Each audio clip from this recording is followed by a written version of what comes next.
Parang scam yata ito.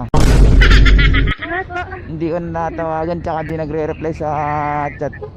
Ay, sorry. Kaya sabi ko wala akong nare-receive na call. Pero may na-receive ko yung text.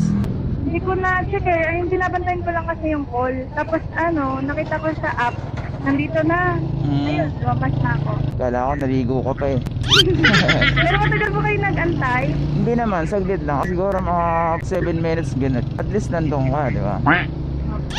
Kaya pala sabi ko, tapat ng port, pero walang joyride. Buti na lang, bago ka umalis nun, alis kanina, nakita agad kita. Nakita mo na ako. Hindi kita na Sabi ko, baka bullet ko pa to, baka umikat pa sa kabila. Tinawag pa nga kita, hindi mo lang narinig. Sabi ko, kuya. Pwede na!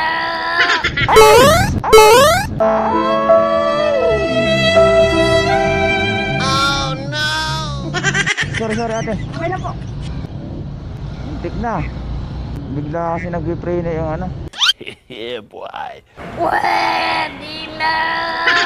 Okay lang yan. Okay lang yan. Nasama na sa kalsada yan